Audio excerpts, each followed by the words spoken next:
কই না গে জায়গা ওই তো মনে চশমা লাগাই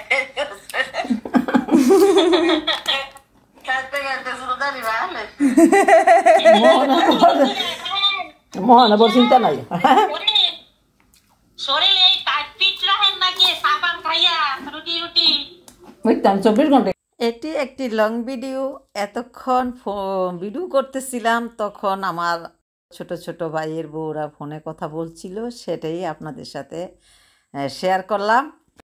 এতক্ষণ ওদের সাথে কথা বলছি, এদিকে চা বসাইছিলাম, ফোনে কথা বলছি, রুটি বানাচ্ছি।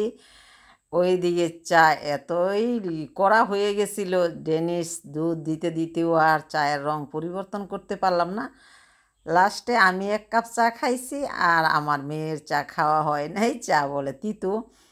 তবে সমস্যা নাই, মনে করেন সবসময় তো আর কথা বলা যায় না, আত্মীয়রা তো সবসময় আর কথা বলে না, সব সময় সময়ে সবার সময়ই দিতে হয়। তো এরকমই সবার সুযোগই সবাই খুঁজতে হয়। ফোন দিছে, এরা এদের সুবিধা মতন ফোন দিছে, আমি ফোনে কথা বলছি, সেই কথাটুকু আপনাদের সাথে শেয়ার করলাম। তারা আমার ছোট ছোট বোনেরা কথা বলছে আমার সাথে। এই যে রুটি বানাইলাম, দেখেন রুটিগুলো কিভাবে সুন্দর করে ফুলে উঠছে। এটা লাল আটা রুটি, আটা বানাচ্ছিলাম, আর আমার বাপের কথা মনে পড়ছিল। আমার বাপের জমিনে এরকম গম হয়েছি, লাল আটা বানাইছিল।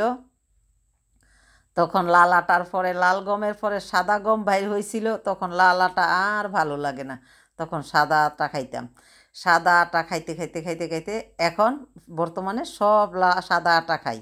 বর্তমানে আবার লাল আটা খুঁজতেছি সুস্বাস্থ্যর জন্য, স্বাস্থ্য ভালো থাকার জন্য লাল আটা খুঁজতেছি। এখন লাল আটা খুঁজে লাল আটা বার করে আনছি। লাল আটা সাদা আটার চেয়ে দাম আরও ভালো বেশি, তবে লাল আটা খাইতে বেশি স্বাদ না, উপকার বেশি। এটাই অরিজিনাল আটা। আর যেটা সাদা আটা, ওইগুলো হয়েছে সম্পূর্ণ নানান রকমের বীজ দিয়ে সাদা আটাটা বানায় সেটা। যাই হোক, একটু আগে বৃষ্টি হয়েছিল, গাছ থেকে গাপ এনে বৃষ্টিতে ভিজে আসছিলাম দৌড়াদৌড়ি করে। তখন এই হিজাবের মাঝে গাপগুলি ছিল, হিজাবে নিচি গাছেতে পারতেছে, হঠাৎ করে পাকা গাপ গাছও দেখি আর মাথা ঠিক নেই। তখন তাড়াতাড়ি করে হিজাবে যে দাগ পড়বো সেই জন্য নামাই ফেললাম, সেটাই ভাই বোরা বলছিল। আমার দাগ পড়ছে না গাবে মাইশের গাছে বাইরে ভাত না তো মনে হয় দাগ পড়তো না, মাইশের তো খাইয়া বুড়িও উষ আছে পিসির কষেতে দাগ পড়ে, আস্তে আস্তে দাগ পড়ে। ওই ঘুরছি হাজার কত ভালো লাগে পরে গাছ হতে ভাইরে দিছে ওরা হেজাবো লইছি আর হেজাবো না দেরি নেই।